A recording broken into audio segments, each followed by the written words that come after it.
Hola mis chicos, hola, hola, hola, buenas tardes, buenas tardes. Hola mi Rominita, ¿cómo está mi Rominita? Se ha tomado hoy las vacaciones largas. Hola mi Freddy, ¿cómo se encuentra? Buenas tardes chicos lindos, buenas tardes, bueno, fue Rominita ahí. Hola mi Miriam, ¿cómo está mi Miriam? Buenas tardes chicos a todos ustedes. Hola mi Milagrito linda, buenas tardes chicos, buenas tardes a todos, a todas y a todes. Buenas tardes, chicos, buenas tardes. Buenas tardes con todos. Mi Alexis, ¿cómo está mi Alexis? Bueno, chicos, hoy día nos toca HP, también nos toca, si no me equivoco, con el profesor Pedroso, geografía. Uy, chicos, hoy tenemos autoría, ¿no? Al último. Bueno, chicos, tenemos 3 cursos, ¿ok? El día de hoy, chicos lindos. Buenas tardes, Angelita, ¿cómo estás, hija linda? Mi Rominita. Evelyn, linda, ¿cómo estás? Hola, Mimica. Buenas tardes, chicos. Cordy, me pone feliz escuchar su voz. Dice, bien linda, mi Miriam. Antal, buenas tardes. Buenas tardes, Gira. Dicen por ahí no le mienta. ¿A quién? ¿A ti, hijo? No, no te preocupes. Samuelita, ¿cómo está? ¿Cómo está mi Alexis? ¿Cómo está? Ya almorzaron, ¿no, chicos? Bueno, son las 4, ya, yo supongo, ¿no? Ya habrán comido algo rico, estarán con todas las ganas de aprender. Corrí la primera clase, muy easy. Igual, hijo, todo se aprende en esta vida. Así que, por favor, atentos, chicos, nada de distraerse. Por favor, full rojo, dicen por ahí. Quería comprar el libro del profe. Ah, también, chicos, ¿ah? Sí, ya, hoy día, chicos, para aquellos que es su primera vez con el profesor Samaniego ya el día de hoy les va a dar su propio número para todos aquellos que quieran comprar su libro. Ahora, aquellos que de repente dicen, ¿no? Cordy, ¿qué libro? Nunca he tenido una clase con el profesor Samaniego. Ya. Bueno, chicos, el profesor Samaniego ya está en sala de espera para que ustedes ya lo puedan conocer un poco más, chicos, o de repente para algunos su primera vez. Toda la vida, dicen por ahí, él. Eso mismo. Así que chicos, nos concentramos que vamos a comenzar hoy día con Historia del Perú con el profesor Samaniego que ya está acá en clase. Muy buenas tardes, profesor Samaniego. Le doy la bienvenida a este ciclo semestral. Puede empezar la clase con los chicos. Gracias, Noiri. Muy buenas tardes a todos. Espero que estén bien y les doy la bienvenida también a este curso y ciclo en nuestra academia virtual ADC, que siempre está para apoyarlos en su preparación. Bien, es un gusto. Bueno, desde ahora bueno, nos vamos a conocer. Ustedes son un grupo, supongo, nuevo. Algunos tal vez por ahí que me conozca de alguna parte o no lo sé, pero lo importante es que estamos acá con la predisposición y el compromiso de prepararnos y bueno, mi compromiso es ayudarlos para que puedan resolver exitosamente las preguntas de admisión.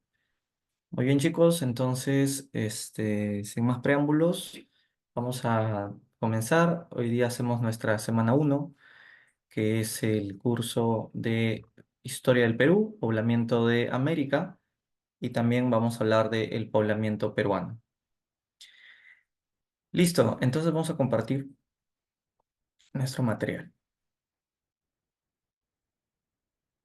Ahí está. Eh, bueno, el tema de hoy entonces se titula El poblamiento de América y ya en la siguiente hora haremos un poco del poblamiento del Perú. Empecemos por acá. Eh, la historia de América, ¿cuándo empieza? Empieza cuando se pobló este continente. ¿De qué se pobló? De humanos. ¿Y por qué antes no había humanos en América? Porque el humano recién estaba surgiendo en el mundo. ¿En qué continente empezó a aparecer el hombre? O sea, a evolucionar. Claro, en el África. Y del África se fue a Asia y también se fue a Europa, se fue a Oceanía y finalmente llegó aquí a América. Lo que tenemos que recordar o analizar es cómo hizo para entrar aquí, a América. Hay varias teorías sobre cómo y qué ruta usó el hombre para ingresar y poblar este continente. Esas rutas o teorías también se les conoce como teorías inmigracionistas. Sin embargo, inicialmente se pensaba que el origen del hombre americano tenía más bien un origen autoctonista. Florentino Mellino era el principal defensor de la teoría autoctonista. Él decía o creía que el origen del hombre americano aquí estaba aquí, en la misma América, en Argentina, no en África. Que solo el hombre tuvo un origen, solo un origen tuvo el origen humano, y eso estaba en las pampas argentinas, en la Patagonia. Por eso su teoría también se le llama bueno, perdón, la teoría monogeísta, también así se le conoce a la teoría de Amellino, mono uno, geísmo, origen. Entonces, repito, para Amellino, el origen del hombre americano está aquí en América. ¿En qué parte? En las pampas argentinas de la Patagonia. Eh, y como el origen del hombre ha sido únicamente de Argentina hacia todo el mundo, esa teoría también se le dice monogeísta. Amellino además decía que el Homo, que era lo que hoy llamamos sapiens, a él le gustaba llamarle no como Homo sapiens, le decía Homo pampeanus, el hombre de la Pampa Argentina, que sería el hombre final de la evolución, lo que hoy llamamos el sapiens. Pero antes de que el Homo pampeano se consolide aquí, hubo previos humanos evolucionando. Entonces, los antecedentes al Homo pampeano, decía Mellino, vamos a llamarle los planoangulados, que hace referencia a los fósiles que Amellino encontró y que pertenecieron a los pre-Homo pampeanos, o sea, lo que nosotros llamamos el Homo habilis, el Homo erectus, Neandertal, y luego el Sapiens, a Mellino no le gusta llamarle así. A él le llama tetraprotomo, tetra porque el hombre andaba en cuatro, triprotomo porque luego andaba en tres, en diprotomo porque luego subía en dos, y finalmente ya se convierte en el Homo pampeanus, el hombre perfecto.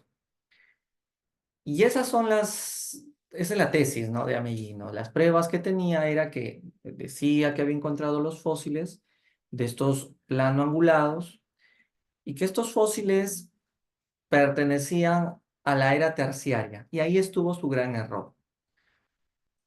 Porque nosotros sabemos que la evolución del hombre se dio no en la era terciaria, sino en la cuaternaria principalmente, ¿no? Pero Amellino decía que esos humanos eran de la era terciaria, demasiada antigüedad le estaba dando. A pesar de eso, la gente lo amaba, Amellino, Argentina lo idolatraba. 25 años, Argentina creyó en su tesis, hasta que vino Alex Hardikla y le refuta su teoría en 5 minutos. Hardikla lo primero que le dijo a Mellino fue que se había equivocado porque estos huesos no eran de humanos, sino que eran de animales. Animales de la era del hielo, y que por lo tanto estos fósiles no eran de la era terciaria, eran de la era cuaternaria. Estos animales vivieron en la era cuaternaria. Además, Amellino no pudo explicar que si en Argentina empezó la historia de la humanidad, ¿cómo se fueron a los otros continentes? O sea, ¿qué rutas usaron? ¿Cómo cruzaron el océano? Como no pudo explicar eso Amellino, Hardikla con más contundencia refutó su tesis. De esa manera, la teoría de Amellino quedó para el olvido y se empieza a darle más crédito a la tesis de Alex Hardikla. Entonces, hasta aquí, estos son los autoctonistas. Vamos a hablar de los inmigracionistas. Listo. Eh, chicos, ¿quién de ustedes primera vez está preparando una academia para conocer qué tipo de jóvenes tengo aquí en el grupo? Digan yo. ¿Quién es su primera vez en una academia? Bienvenido, Tapne, Samantha, Briseño, Romina. Ok, bienvenidos. Vamos a empezar por eso con lo básico, luego subimos un poco el nivel y luego ya nos metemos a lo avanzado. Recuerda que para San Marcos tenemos que llegar al nivel avanzado. Estamos empezando con lo básico, en un momento analizo más. Muy bien, entonces ya vimos los autoctonistas. Ahora, Marina, ok, bienvenida. Y ahora vamos a hablar de los inmigracionistas, ¿no? Empezando por Alex Hardikla. Alex Hardikla era un norteamericano que decía que el hombre llegó a América desde Asia, pero Asia es muy grande, o sea, ¿desde qué parte de Asia habrían salido los hombres para llegar a América? Claro, para llegar a Asia primero estuvieron en el África, o sea, del África llegaron al Asia y a partir de Asia volvieron a lanzarse a una migración, pero ya con destino a América. Se dice que fue de Siberia y de Mongolia. Siberia y Mongolia serían lo que hoy conocemos como Rusia y China, ¿no? Bien, hola Job. Y Hardy Clade creía que como había una era de hielo en ese entonces, de que sí, está comprobado que sí hubo era de hielo, la glaciación de Wisconsin era el nombre que tenía la era de hielo. Entonces, Hardy Clade pensaba que se había formado un puente de hielo y por ahí cruzaron. Hoy sabemos que no fue un puente de hielo el que se formó en Bering, sino en realidad se formó un puente de qué. Debido a que el nivel del mar bajó, se formó realmente un puente de tierra.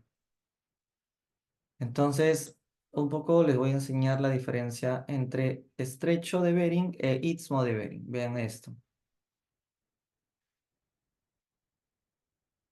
Este es el estrecho porque separa Asia de América. 90 kilómetros de mar separa estos dos continentes. Pero debido a la era de hielo, eh, el nivel del mar bajó. ¿Pero por qué bajó? Porque esa agua, ¿a dónde se fue? Se congeló. Entonces, como gran parte de la Tierra estaba congelado, el mar que había en la zona de Bering bajó de nivel. ¿Qué tanto bajó el mar? Hasta ver el fondo de la Tierra. Formándose entonces, haciendo así su aparición, el puente de tierra, que es el que vemos por acá. Este puente de tierra o istmo de Beringia es el corredor que permitió que los humanos, buscando alimentos, llegaran a América, ¿no? No es que ellos dijeron, voy a descubrir América, ¿no? Sino que buscando el alimento caminaron y ya, pues, ya se metieron por acá. Y entonces, eso sería lo entendible en la tesis de Hardikla. Hardikla decía que los que llegaron a América por Bering solo fueron asiáticos. No hay posibilidad que hayan venido de otras partes aparte de Asia. No, se cierra. Él dice, no, imposible. Solo vinieron la raza de los asiáticos. ¿Y cuál es esa raza que es la que pobló América? Bueno, nosotros solo somos de una sola raza, dice Hardikla. Y esa es la raza cobriza, por el color de nuestra piel cobre. Entonces, una sola raza y de una sola zona han venido. Por eso la tesis de Hardikla también se le llama monorracial. Monorracial, una raza, ¿no? Muy bien. Entonces, Hardikla también decía que al llegar a América, el hombre que ya entró aquí era un Homo sapiens. O sea, ya era un hombre que había culminado su evolución. Era un Homo sapiens, nosotros, ¿no? Somos el Homo sapiens. Pero el tema era que era un Homo sapiens que no sabe sembrar su comida, entonces no sabe la agricultura. Por eso es que no se le puede decir neolítico, sino qué tipo de humano llegó a América. Un Homo sapiens que pertenecía al periodo del Paleolítico, pero el Paleolítico superior, porque era un Homo sapiens, o sea, el Paleolítico más avanzado, ¿no? El Paleolítico superior, pero cazador y recolector, no agricultor, es Paleolítico por eso. Entonces, ese es el hombre que llegó a América, Paleolítico superior, Homo sapiens. Las pruebas que tiene Harry Clara para que le creamos su tesis se basan en semejanzas físicas. Hardy Clara dice que entre asiáticos y americanos nos parecemos mucho. Entre las principales evidencias físicas está, por ejemplo, el cabello negro y lacio, Lo tienen los asiáticos y los americanos, los ojos chinos, los pómulos pronunciados o pómulos mongólicos. La forma de los dientes se parece al asiático, la mancha mongólica, que es un moretón que aparece en la parte trasera de la espalda, pero no es algo malo, va desapareciendo con el tiempo, vas creciendo. No todos nacen tampoco con esa mancha. La, la poca estatura que tenemos, ¿no? Altos como alemanes, ingleses no somos. Estatura mediana, igual que los asiáticos. Los pocos pelos que tenemos en el cuerpo también es otra evidencia. El color de los ojos, nuestros ojos son más oscuros. Allá en Europa encuentras ojos verdes, azules. Acá chinos y asiáticos son más ojos oscuros. Bueno, esas serían las evidencias que tiene Hardiclar. Eh, y claro, también podríamos añadir que la cercanía entre Asia y América es una prueba geográfica. Listo. Vamos ahora a la siguiente teoría. Entonces, hasta aquí ya hemos visto dos teorías: Amellino, el autoctonista, y Alex Hardiclar, el más importante inmigracionista. Ahora les presento al francés Paul Rivet. Paul Rivet decía que los que llegaron a América provenían de acá, de Oceanía,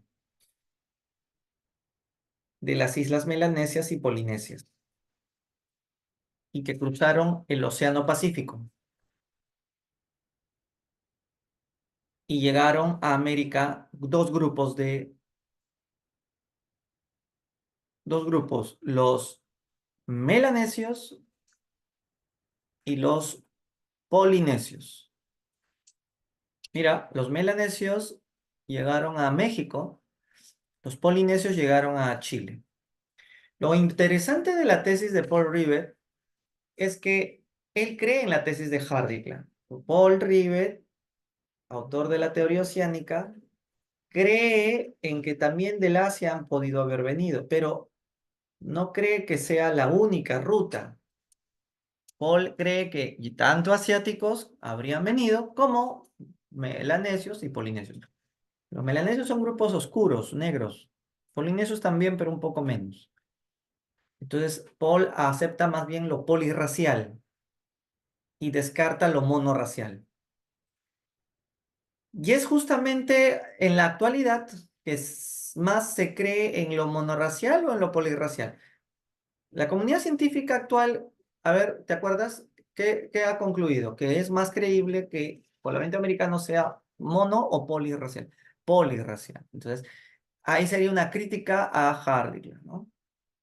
Otra crítica, por ejemplo, a Hardiklar fue que Hardiklar decía que el hombre llegó a América hace 10.000 años, pero en realidad es más antiguo el hombre. Tiene 40.000 años de evidencias arqueológicas se han encontrado.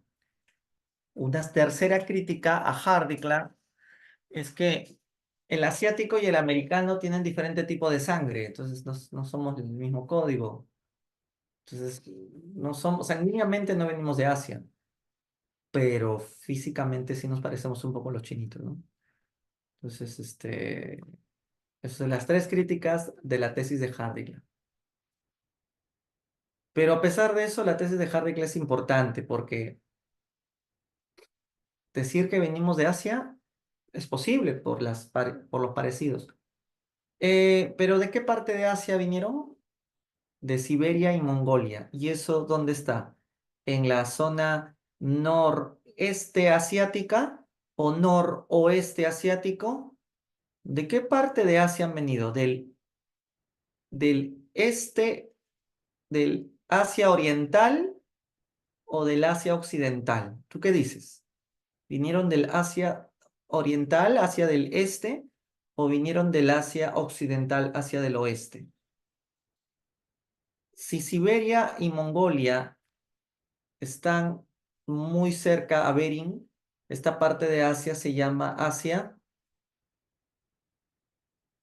Oriental. Entonces han venido del noreste asiático, han venido, no del noroeste. El noroeste sería hacia como que te vas para Turquía, ¿no?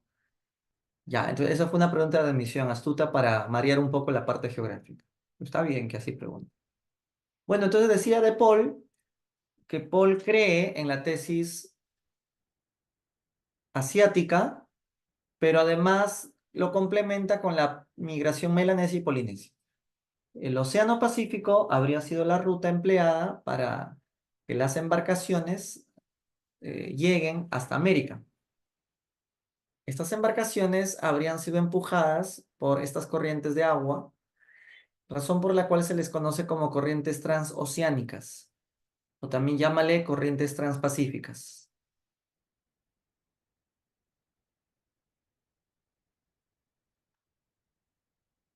Entonces vean, los melanesios fueron empujados hacia México o Centroamérica por la corriente norecuatorial y los polinesios fueron empujados hacia Chile por la corriente surecuatorial. Sea norecuatorial o sea surecuatorial, ambas son corrientes que recorren todo el océano. Entonces se llaman corrientes transpacíficas. Y así las balsas habrían llegado, ¿no? Bueno, catamaranes es el nombre que se le da a estas embarcaciones. Acá tengo la imagen de los catamaranes.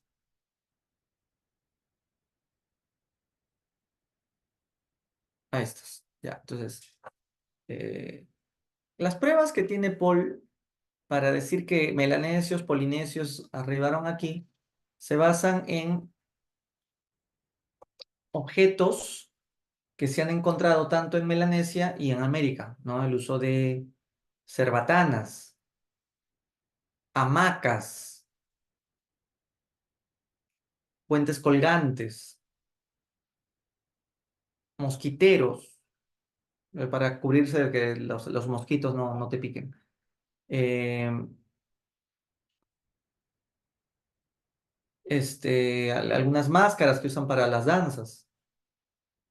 Objetos que se usan tanto en Melanesia y que en América algunas tribus amazónicas también se ha descubierto que las emplean. Entonces, esas son evidencias culturales de su llegada. ¿Se habrá encontrado evidencias físicas? Paul Rivet llegó a encontrar evidencias físicas de grupos de raza negra en América que sean prueba de que son de origen melanesio. Sí encontró. ¿En qué parte de América del Sur encontró una tribu que son muy parecidos a esta raza oscura melanesia? En Brasil. Muy bien. La tribu se llamaba Lagoa Santa. La tribu Lagoa Santa. Entonces ahí hay una evidencia física de llegada de melanesios. La tribu Lagoa Santa de Brasil ya no existe, pero hace poco tiempo nomás se ha descubierto un cráneo, esto ya lo encontró Walter Neves, otro arqueólogo, que tenía 35.000 años de antigüedad. ¡Wow! Es demasiado antiguo este cráneo. Uno de los primeros que poblaron América del Sur, al parecer. Y se le puso radiografía computarizada y resulta que en vida fue una mujer de raza negra. Y no me puedes decir que es de origen africano, porque los africanos ya recién llegan a América ¿cuándo? En el siglo XVI con la llegada de los españoles. Estamos hablando de un cráneo de una mujer negra de 35.000 años, tiene que haber sido de origen melanesio. El cráneo se ha sido bautizado como el cráneo de Lucía, con Z, Lucía, descubierto por Walter Neves. Con este reciente hallazgo se estaría probando que sí ha habido migración melanesia en Sudamérica. Y se estaría ratificando la tesis de Paul Rivet también entonces, ¿no? Bien, de los polinesios también se han encontrado evidencias, el uso de cocinas bajo tierra o pachamanca en las islas polinesias, el uso de la chaquitania, que es un palo que sirve para excavar, mm, y eso también se encontró aquí. También algunas palabras que se habla en Polinesia, como decir Inga, y acá le decimos Inca. Allá dicen Contiki, acá Dios, allá le dicen Contiki a su Dios. Y acá el dios Wiracocha de los incas era Apu Kontiki Wiracocha. Hay semejanzas de palabras de origen polinesio que están incrustadas en nuestro quechua. O sea, el 30% de las palabras de quechua tienen raíz polinésica. Wow, entonces lo de Paul también está bueno, ¿no? O sea, yo le creo. Papas y camotes también. Lo que pasa es que la migración polinesia fue tardía. Ya domesticaban papas y camotes. Se ha encontrado acá también. Correcto, Antárquico. Bien, entonces acá tenemos, es la teoría de Paul River. Y tenemos la tercera teoría, la de Méndez Correa. Méndez Correa, portugués, habla de la posibilidad que australianos hayan llegado por la Antártida, caminar por todo el Polo Sur y llegar hasta Chile, como ves en la ruta, a la zona sur de Chile, ¿no? La zona se llama Tierra del Fuego. ¿Cómo no se murieron de frío en la Antártida? Él menciona que la Antártida justo en ese momento estaba pasando por un clima bueno, por un clima óptimo, por un óptimum climático. En otras palabras, la Antártida, claro, hay frío, pero no era una época de tanto frío. Digamos que era un verano que vivía la Antártida, pero que hacía frío, igual hacía frío, pero no tanto, ¿no? No era un frío que te mate, era un frío soportable. Estaban viviendo un periodo ya post era de hielo, el Holoceno, que también se le dice óptimo climático. Interesante de Méndez es que tiene pruebas de lo que dice, si no, no saldrían los libros. En Australia se han encontrado boomerangs, herramientas para matar canguros. Y en Chile también se encontró boomerangs. En Australia se ha encontrado que sus casas parecen colmenas, panales o colmenas parecieran. Y en Chile, en el sur, en la zona de los indígenas chilenos, también tienen ese tipo de viviendas. Se ha encontrado un silbato que también hay en Chile, o sea, el mismo silbato. Lo bueno es que es un silbato que no te asusta. Es un silbato que solo parece que estás así, está llamando a un muerto nada más. Los silbatos que sí asustan son los silbatos aztecas, porque tienen unas calaveritas y cuando escuchas el sonido de estos silbatos, de verdad te desmayas de miedo. No, pero te desmayas de miedo. Lo usaban los aztecas para aterrorizar a sus enemigos tan solo con escuchar el sonido. Son sonidos como que son sonidos demasiado gritos horribles, de un terrorífico momento. Este, claro, por eso es que por favor no entren a YouTube, no pongan sonidos de los silbatos aztecas, no lo pongan, porque no van a poder dormir. ¿Ya? Antarchy me parece que demasiado tarde, ¿no? Sí, no lo hagan, chicos, no entren a internet, no pongan escuchar sonidos de los pitos aztecas, que lo ponga, dice. ¿Quién ha dicho eso? Ah, psicología inversa. Bueno, entonces es la tesis de Méndez Correa. Eh, pero acá viene una polémica, porque hoy día se sabe que el óptimum climático, en esa época que Correa menciona lo de la migración, posiblemente aún no se había dado. O sea, el Antártida no vivió un clima óptimo.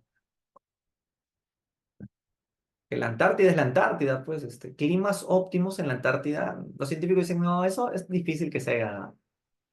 Entonces, ante ello, se cree que si hay evidencias de que en Australia y en Chile hay parecidos de objetos, se podría decir que salieron por el mar nomás de frente, ¿no?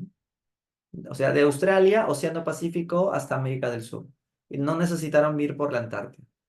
Entonces, eso lo dice George Montandon. Pero no te hagas bolas con tanto nombre. Montandon nunca San Marcos preguntará. Digamos que George Montandon es una especie de reacomodación de la teoría de Méndez Correa, después de que se ha demostrado que el óptimum climático no haya sido posible su existencia en la Antártida. Bien, finalmente tenemos una cuarta teoría. Es la cuarta teoría Es conocida como la teoría noratlántica.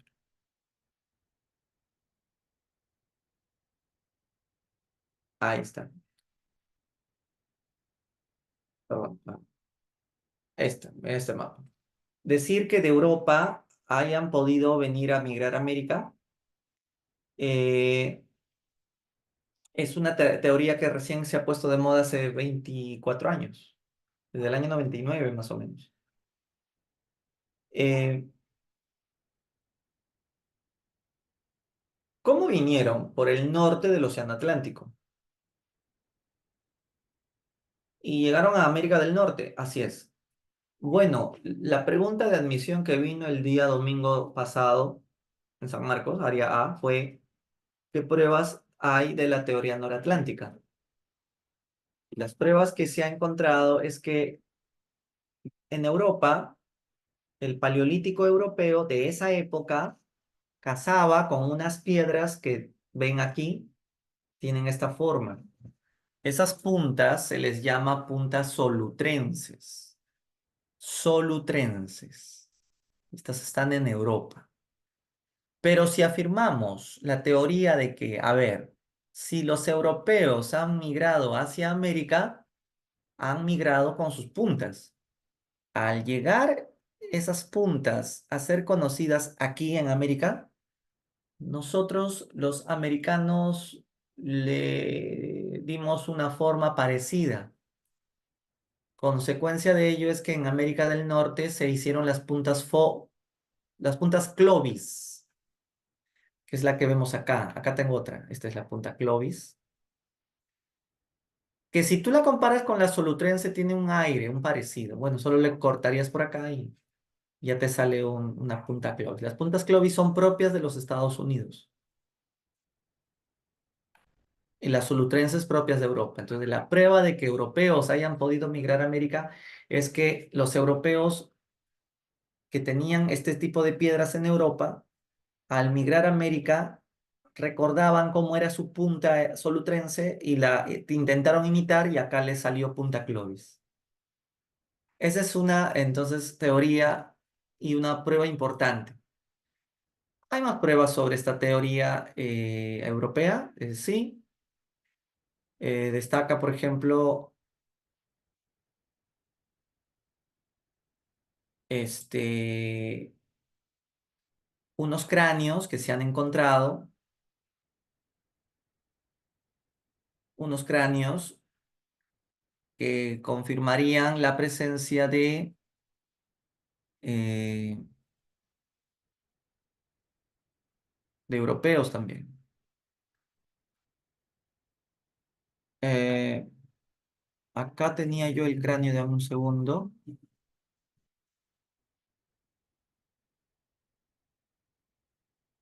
Segundo. Me parece que lo tengo por acá. Ah, ya lo encontré. Este. Estos son los gringos que defienden la tesis noratlántica, ¿no? Dennis Stanford y Bruce Bradley. Este es el cráneo de Kennewick, encontrado en la costa de las orillas de los Estados Unidos, y que cuando se le ha puesto radiografía computarizada, sorpresa, en su vida real resultó ser un europeo paleolítico. No tiene muchos rasgos chinos, más parece un europeo. Y esa sería una evidencia. Otra evidencia, por ejemplo, es que en las cuevas de los Estados Unidos se han encontrado pinturas rupestres. ¿De qué? De peces. De pescado, peces. Pero la sorpresa es que los peces que están pintados en la cueva de los Estados Unidos no son peces propios de América. Esos peces son de una especie europea. Si son de una especie europea, ¿qué están haciendo dibujados en cavernas norteamericanas? Es otra prueba de que los europeos vinieron. Pero la más importante evidencia de esta tesis es las piedras solutrenses comparada con las puntas clones. Eh, Te quiero presentar la evidencia del cráneo de Lucía. Ella es. Este cráneo de Lucía se encontró en Brasil y esto confirmaría que hay presencia melanesia en Sudamérica. Entonces, lo que viene es el gran debate, ¿no? O sea, el debate trata sobre por dónde entraron primero, por América del Norte o por América del Sur. Bueno, en las puntas Clovis fueron encontradas en 1930. Entonces se hablaba del consenso Clovis. Consenso es un acuerdo. Entonces, el consenso Clovis decía que ya que se han encontrado estas puntas en Estados Unidos, bueno, confirmado, la tesis de Hardy la gana.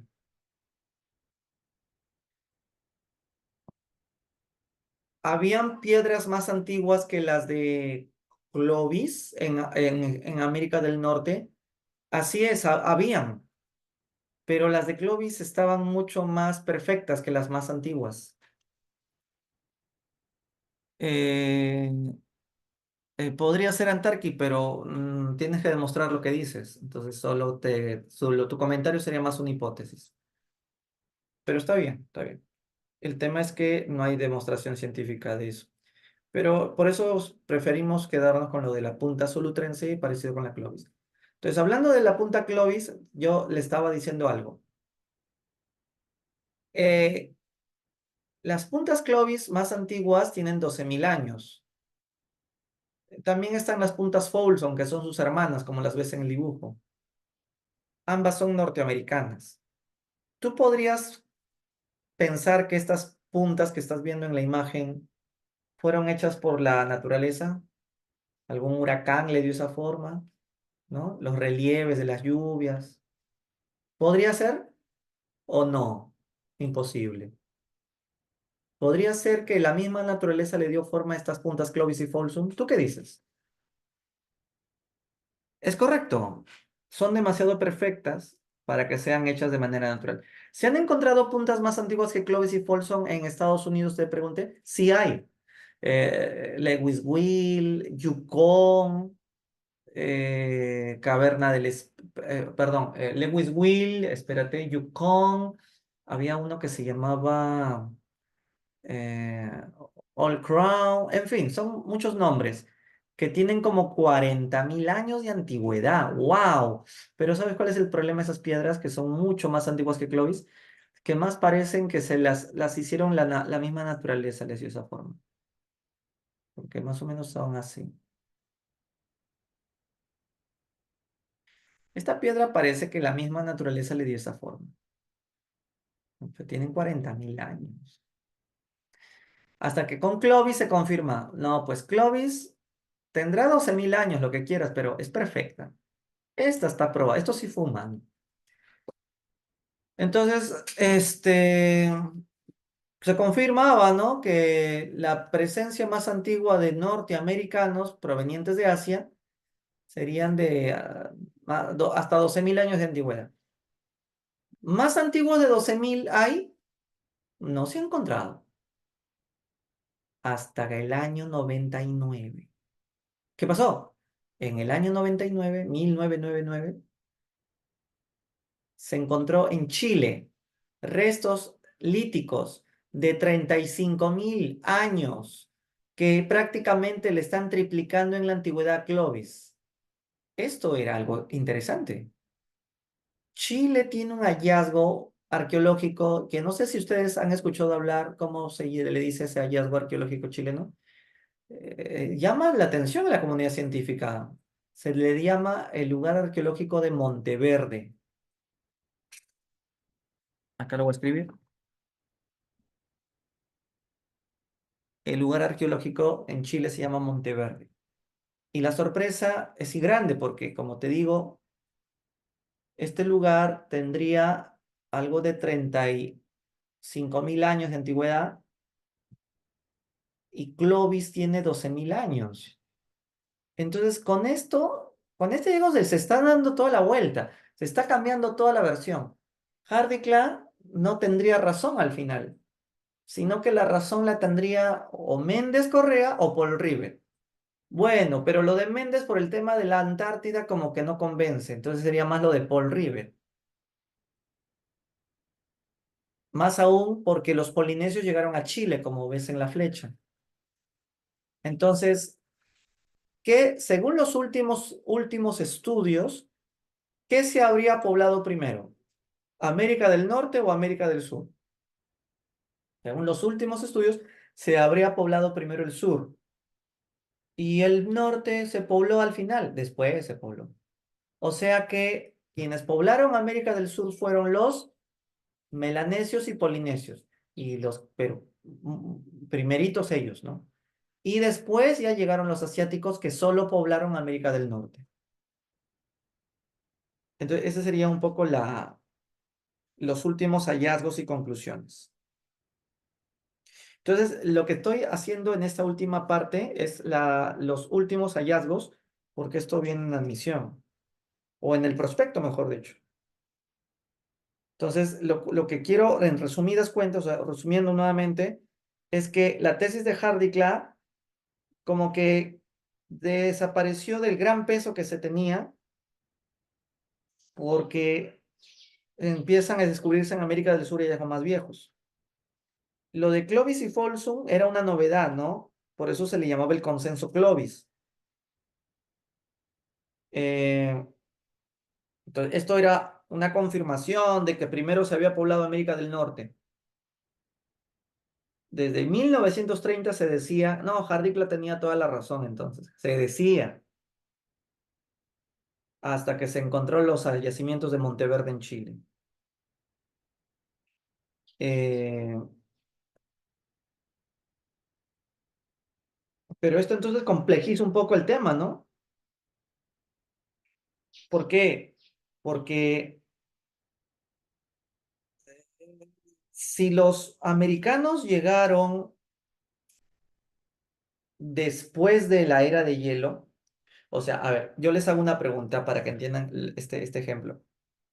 Muchachos, hoy día, ¿sigue existiendo el puente de Bering o ya no existe? El puente de tierra, ¿hoy sigue viéndose? ¿Hoy se sigue viendo el puente de tierra, el istmo de Beringia? Hoy día, entre Asia y América sigue habiendo un puente de tierra observable, ¿sí o no? Claro que no, ya no. Hoy día otra vez está así, separado. ¿Por qué se separó otra vez? ¿Qué pasó después? O sea, había un puente de tierra y luego otra vez se separó. ¿Cuál es la razón? Claro, porque volvió a subir el nivel del mar. Y la pregunta fácil es, ¿y por qué volvió a subir? Porque la era de hielo llegó a su fin y entró el Holoceno. Entonces, la era de hielo es el Pleistoceno. Cuando la era de hielo acabe, el hielo se derrite. Entonces el nivel del mar vuelve a subir y volvió a separarse Asia de América. Entonces, cuando había puente de tierra, pudieron entrar facilito, ¿no? Profesor, pero ¿hace cuántos años se volvió a separar Asia de América? Porque empezó el Holoceno, desde el año 10.000. Desde el año 10.000 empieza el fin de la era de hielo. Ya, ¿sabes cuál es el chiste? Que si en el 10.000 nuevamente no podían pasar, ¿cómo explicas que en América del Norte se han encontrado restos arqueológicos de 12.000, 15.000 años, 22.000 años? ¿Cómo explicas eso? No podrían haber pasado, se habrían ahogado por el mar de Bering. Entonces, ¿qué solución al respecto encuentras? Aquí la única alternativa es que usaron rutas alternas, rutas secundarias. Hay una tesis que más bien más sostiene que de Asia vinieron, pero por el mar, por la orilla de la costa estadounidense. A esta se le llama la teoría asiática costera, que acá también la vemos. ¿Dónde está? Ah, acá está, ¿no? El número 2 sería la teoría asiática costera. La uno la teoría de Hardikland. La 3 la teoría oceánica. Y la 4 la teoría noratlántica europea. Bien, entonces, eh,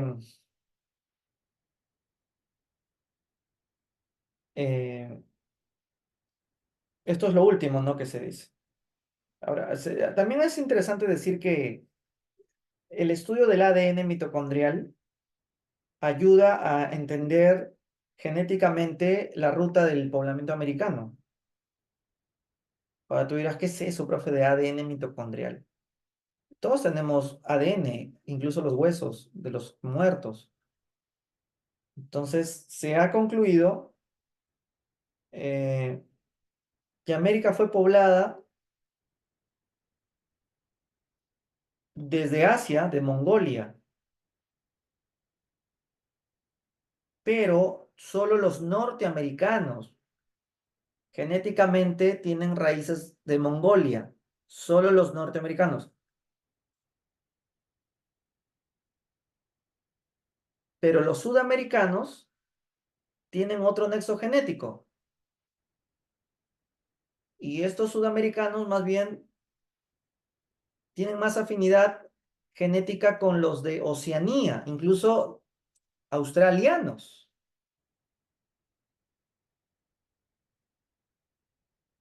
mientras que los norteamericanos, los indios norteamericanos tienen más afinidad con los mongoloides. Bien, entonces, esa sería un poco la conclusión, chicos, del tema del Parlamento americano.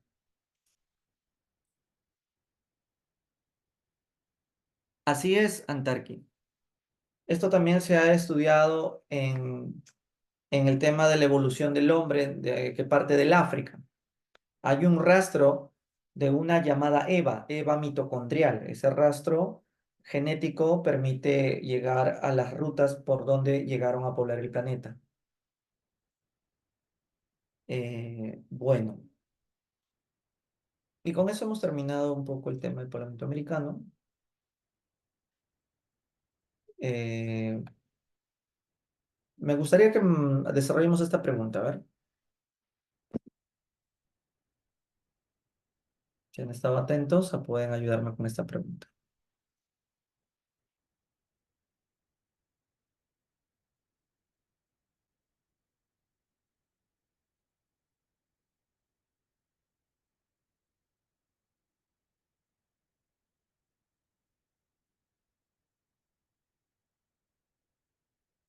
¿Por qué motivos habrían usado rutas marítimas alternas si tenían el puente de tierra de Bering? Claro, lo que yo estaba diciendo, porque el puente de tierra desapareció cuando nuevamente el nivel del mar subió, la deglaciación, ok. Y a ver aquí,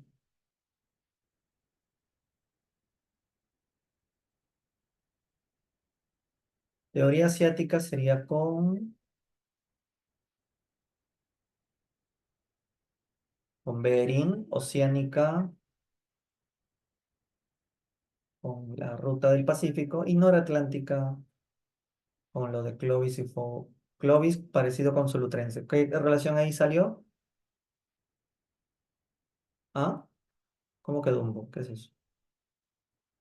Uno con C, dos con A, es D, ¿no? Ya está, D. Y esta, a ver,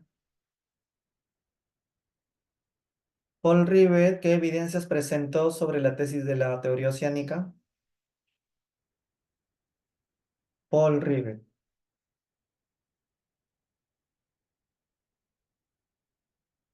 Cuidado, el boomerang es de Australia para los canguros y eso es Méndez Correa, no es de Paul. La B no. ¿Otra? Correcto, la E, el puente colgante, el mosquitero, ¿no? Esta más.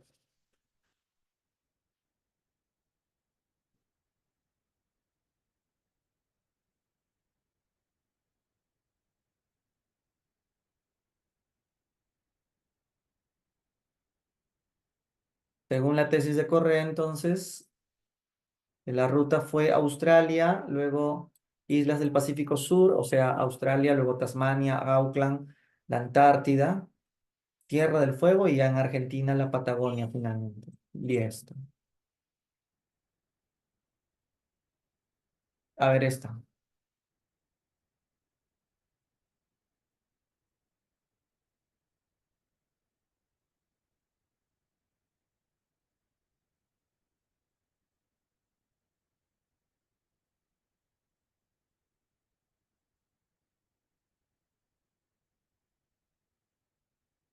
Aunque cada teoría se basa en sus propias evidencias, Alex tiene sus propias evidencias, Paul tiene sus propias evidencias, resulta claro que una complementa siempre a la otra. Entre Alex y Paul se complementan, entonces no se excluyen.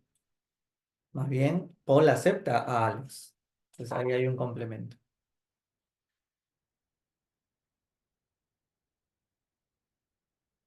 Creo que he estado repetidas. Ya. Entonces, este sería el poblamiento americano. Y si no tienen alguna pregunta, vamos a pasar al siguiente tema, que se refiere a el poblamiento ya de Perú. Aquí. Bien, entonces ahora sí continuamos con poblamiento de Perú. Y la primera pregunta sería, ¿cómo empieza la historia del Perú? La historia del Perú empieza con su poblamiento también. Así como se dice que la antigüedad mayor que tuvo el poblamiento americano fue 40.000 años, o sea, América se pobló hace 40.000 años, años más, años menos, según los científicos. ¿El Perú se pobló hace cuántos años? Ahí está, pues 12.000 años, ¿no? Hace 12.000 años es el año más ajustado para decir que ya llegaron los primeros cazadores nómadas. Entonces, ¿cómo era la vida de ellos? Ellos llegaron cuando aún se encontraba América en la glaciación Wisconsin, que pertenece al Pleistoceno de la era cuaternaria. Pero ojo, la era de hielo se acaba en el año 10.000. Porque la era de hielo empezó hace 2 millones de años. La era de hielo acaba en el año 10.000. Y los peruanos llegaron hace 12.000 años, o sea, llegaron cuando la era de hielo estaba empezando o estaba acabando. Llegaron al Perú cuando la era de hielo ya estaba empezando o terminando. Llegaron al Perú cuando la era de hielo estaba acabando. Por eso vas a llamarle que llegaron durante el Pleistoceno temprano o tardío. Pleistoceno tardío. Y en este el periodo lítico, donde dentro del periodo lítico, como ves en el título, donde se va a pasar del Pleistoceno al Holoceno. Entonces, dentro del periodo lítico vamos a tener dos épocas. El fin del Pleistoceno, ya habían llegado los peruanos, y ellos van a ver cómo cambia el clima y se pasa de Pleistoceno a Holoceno. Entonces, ellos vivieron el primer cambio climático. En cambio, nosotros estamos viviendo el segundo cambio climático. Claro, porque el Holoceno empezó hace 10.000 años y se terminó en el 2023, o sea, hace 4 meses. Y hace 4 meses se inicia ya una nueva era, ¿no? El Antropoceno, que va a durar no sé cuántos miles de años. El mundo va a estar caliente, supongo que por 10.000 años más, ¿no? Temperaturas demasiado altas vamos a vivir. Y esa es una nueva era, pues, ¿no? Eso es lo que han dicho, ¿no? Eh, Así es, Job. Los peruanos llegamos como Homo sapiens al Perú. El Perú fue poblado por Homo sapiens, igual que América. Igual América también fue poblado por Homo sapiens y eran paleolíticos superiores. ¿Por qué? Ya lo dije por qué. Porque no sabían aún qué cosa. A ver.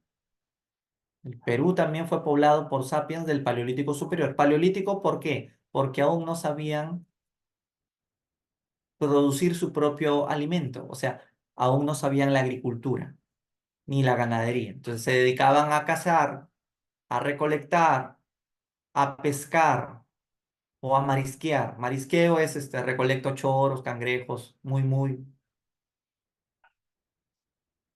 Entonces, económicamente hablando, los peruanos vivíamos una economía depredadora, una economía parasitaria, una economía donde dependíamos de que lo que nos brinde la naturaleza. Una economía donde cazábamos seleccionando o no seleccionábamos a los animales o presas. Es una economía donde no nos importa aún seleccionar. No seleccionamos. Simplemente es una economía indiferenciada. Pero ojo, no seleccionamos durante el Pleistoceno o en el Holoceno. No seleccionamos durante el Pleistoceno. No seleccionamos porque puedes comerte machos, hembras, y no se cree que se va a poner en riesgo el número de machos o de hembras que comas, o de crías. O sea, matan a todos, crías, machos, hembras. Es una economía indiferenciada. Entonces, no se selecciona. ¿Cuándo recién es que deciden hacer una caza selectiva? ¿Cuándo? Eso es cuando se acabe la era de hielo. Cuando se acaba la era de hielo, se extingue la megafauna. Se extingue la megafauna porque el cambio de clima la megafauna no se va a adaptar a calurosos climas. Entonces el alimento ya no abunda como antes. ¿Por qué? Ya lo dije, repito, ya no abunda el alimento porque la megafauna se extinguió. Entonces solo queda alimentos pequeños. Y entonces cuando ya empieza el Holoceno, que todo empieza en el año 10.000, como dije, ahí sí ya empiezas a seleccionar, ahí sí te vuelves una economía selectiva. Pero en la era de hielo no era necesario que sea selectivo. Ahora, ¿qué es eso de cazadores superiores? Por ahí lo leí. Quiere decir que en el Holoceno van a emplear estrategias de cacería, porque los cazadores del Perú, en este periodo lítico, se agrupaban en bandas, grupos pequeños de cazadores, 20, 30, 40, 50 miembros, hasta 60 integran una banda. Rodean a los animales como si fuera un círculo de cazadores y los animales que se queden dentro de ese círculo serán atacados y, bueno, serán llevados a la comida. Esa técnica se llama chaco. ¿Han escuchado hablar eso? El chaco. Entonces, esa es la técnica de cazar bastantes animales que quedan dentro de este círculo de humano de cazadores. También existe el caico.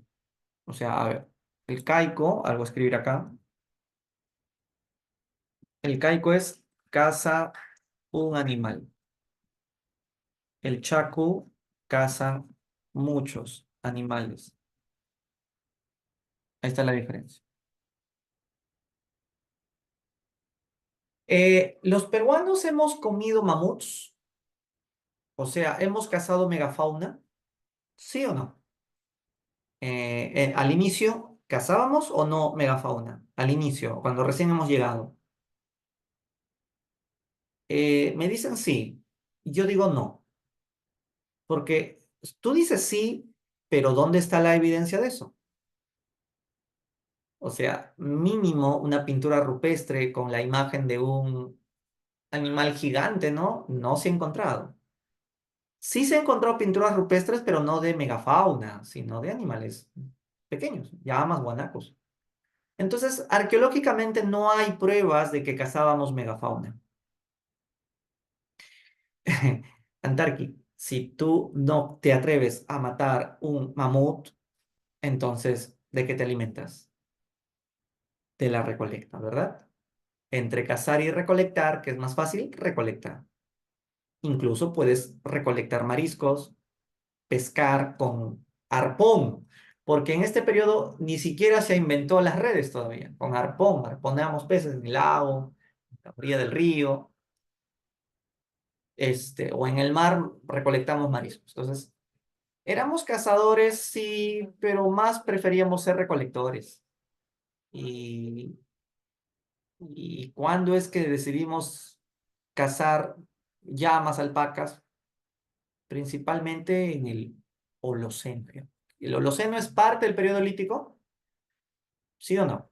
¿El Holoceno perteneció al periodo lítico o no? Como dije hace un rato, dentro del periodo lítico vamos a vivir el Pleistoceno y el comienzo del Holoceno. porque el cambio de clima se da en el año 10.000, no te olvides el año clave, 10.000.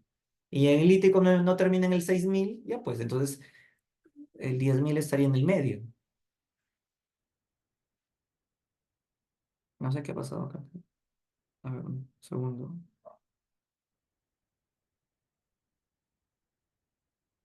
Ah, ya sé lo que ha pasado. Tengo que salir de acá.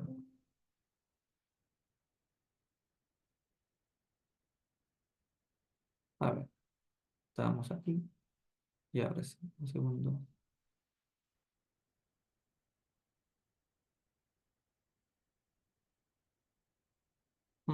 Qué raro que no puedo poner puntero. Ya bueno, leyendo nomás entonces.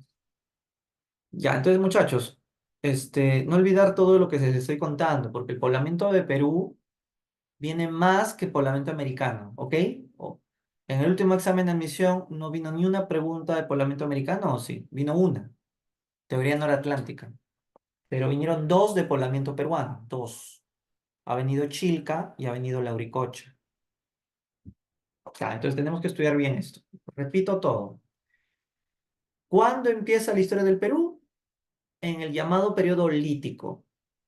Si lo comparas con historia universal, podemos llamarle paleolítico superior. ¿Por qué? A ver, dime por qué. Si lo comparamos con historia universal, el periodo lítico sería lo mismo que decir paleolítico superior. ¿Por qué? Porque los que llegaron al Perú eran Homo ¿qué? Eran Homo sapiens, ¿ok? Y no sabían aún qué, y por eso siguen siendo paleolíticos, aún no sabían la agricultura, porque si supieran la agricultura se llamarían neolíticos, pero como eran cazadores, aunque del nivel Homo sapiens, llámale paleolítico superior. Otro dato importante es lo que mencioné, lo digo otra vez, periodo lítico, los peruanos llegan cuando la era de hielo estaba terminando. ¿Cuándo fue que termina? En el año 10.000. Y ahí nomás se da el cambio de clima y empieza el Holoceno. Y el Holoceno va a seguir pues hasta el año pasado, ¿no? Esto fue el Holoceno. O sea que en el arcaico, viene después del lítico, sigue pues el Holoceno, ¿no? Ok, ya, entonces, éramos cazadores, cazábamos en bandas, posiblemente animales pequeños, megafauna no se ha demostrado que se cazaba, dirigidas por un líder, dice ahí, ¿verdad, Len? Pero eso no significa que había estado, o había rey, o había jerarquía. Era un líder momentáneo. Conseguida la casa, deja de ser un líder. No hay diferencias sociales. ¿Por qué? Porque las diferencias sociales nacen con qué invento. A ver, no me digan la moneda. ¿A partir de qué invento nacen las diferencias sociales? ¿A qué invento vas a culpar para decir que nacen las diferencias sociales? La escritura no me digas. La rueda tampoco. La cerámica menos. Las armas recontra menos. El invento que da inicio a las diferencias sociales en el Perú y en el mundo, las chozas, ¿qué tiene que ver las chozas? Aquí uno vive en choza, otro vive en departamento. Es la agricultura, muchachos. La agricultura es la culpable de que se inician las diferencias sociales. Claro, por como hay excedente productivo, los astutos sacerdotes, astrónomos que miran el cielo, van a apropiarse de ese excedente a cambio de que les dan un pronóstico a la gente sobre cuándo va a llover. Ajá, ya se acordaron. Muy bien. Entonces, ese es el tema, ¿no? La agricultura. Pero acá todavía no existe la agricultura, estamos empezando. Bueno, entonces no hay diferencias sociales. Ahora dice, viven en cuevas y abrigos rocosos. Es relativo. De que habían cuevas, sí, pero claro, las cuevas más abundan en la costa o en la sierra del Perú. ¿Dónde vas a encontrar más cuevas? ¿En la costa o en la sierra? Más encuentras en la sierra. por las estribaciones andinas, ¿no? En la sierra más se encuentran las cordilleras ahí. Pero en la costa no tiene montañas, entonces ¿dónde vas a encontrar cuevas ahí? Por eso que en la costa se hicieron aldeas, ¿no? En la costa se van a hacer aldeas, pero las aldeas recién se van a crear en el arcaico. En el Lítico se podían vivir en pequeños campamentos, ¿no? Campamentos temporales, pero eso todavía no es aldea. Bueno, pues es como cuando te vas de campamento, eh, llevas tu carpa, ¿no? ¿Cuántos días te quedas en un campamento por Semana Santa? 2 días, ¿no? Jueves y viernes. Ya sábado y domingo para recuperarse la borrachera. Ya 4 días. Eso no es nada, pues y de ahí sigue siendo nómada, ¿no? Acuérdate que el nomadismo también se le conoce como transhumancia. La transhumancia. El que va de un lado a otro.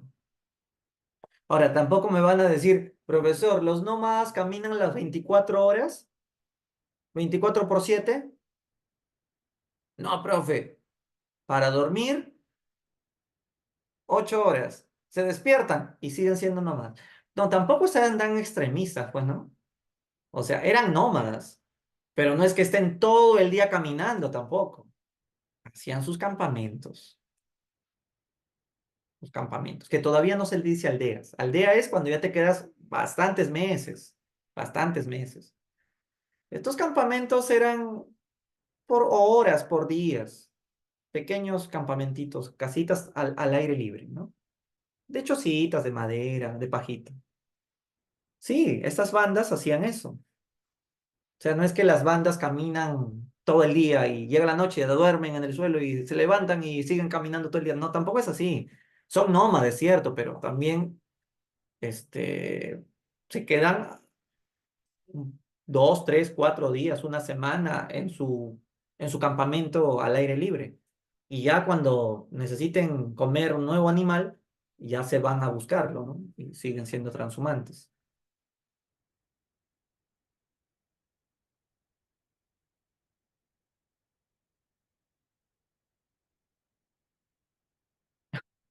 Joven está poniendo unos conceptos ahí para explicar.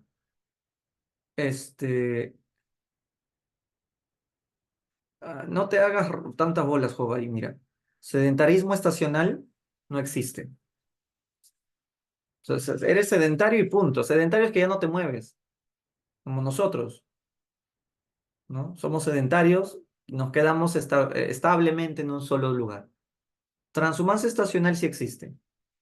Transhumancia estacional significa que eres un nómada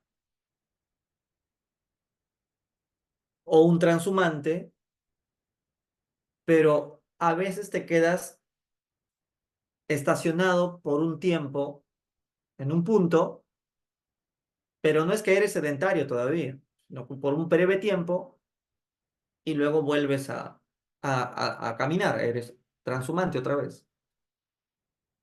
Entonces, transhumancia estacional, estás estacionado un tiempo muy corto, digamos, para recuperar fuerzas, y luego nuevamente eres un transhumante.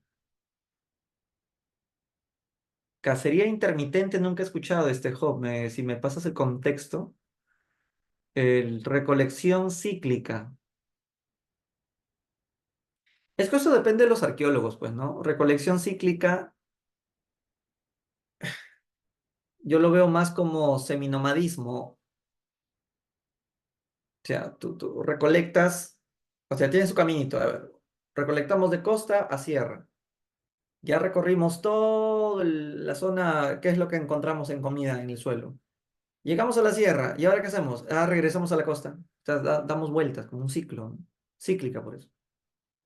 Empiezas en un punto, llegas a un final y luego regresas al inicio. Es tu ruta de recolección. Sedentarización progresiva. Eso vamos a llamarle seminomadismo, que estás en el proceso de volverte sedentario. Progresiva, poco a poco, ya te quedas.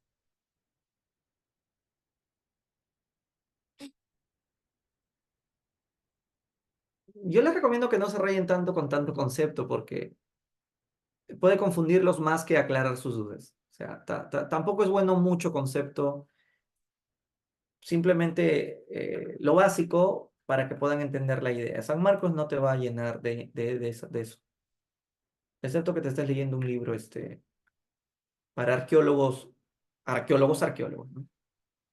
Job piensa que este es un ciclo de repaso, me está lanzando todo su balotario. A ver, vamos a leer. Dice, el poblamiento del antiguo territorio peruano fue un proceso bastante difícil que implicó para sus primeros habitantes el desarrollo de capacidades de adaptación a los diversos escenarios ambientales, como el severo desierto costero o las accidentales alturas de los valles andinos, para aprovechar los recursos que les ofrecían las diversas regiones. Estos antiguos pobladores practicaron una forma periódica de desplazamiento. Esta forma periódica de desplazamiento vas a llamarle transhumancia estacional. Correcto. Ah, por eso es que tus conceptos, ¿no? Ya. Es que todos esos son distractores.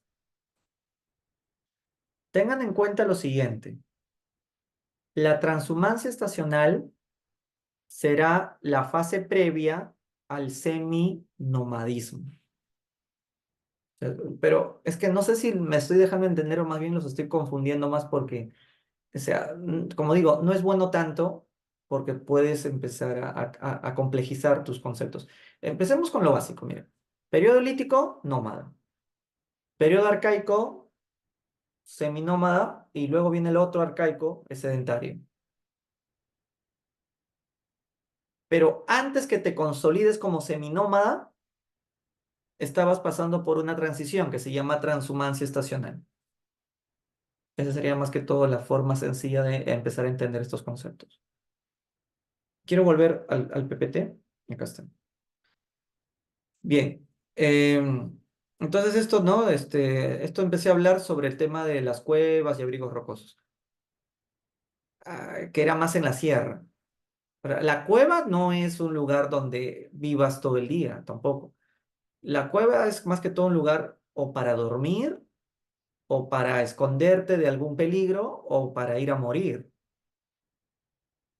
O si lo deseas, para llevar a tu amiga para embarazarla, pero no es para vivir todo el día, ¿no? O sea, la gente vive afuera, en el intemperie, ¿no? Ah, la Huaca, esa es una historia secreta de San Marcos que no quiero contar ahorita.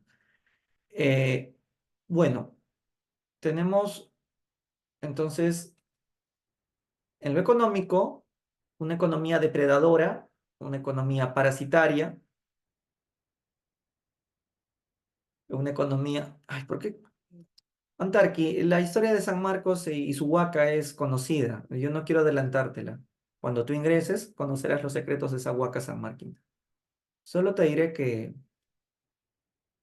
ya no se puede entrar al cuartito abandonado que está arriba de la huaca. Un cuartito abandonado. Lo que pasa es que ese era el lugar donde paraban los soldaditos en tiempo del terrorismo. Desde ahí hacían guardia, ¿no? Como ya no hay terrorismo, entonces abandonaron un cuartito de ese que estaba a punta de la huaca.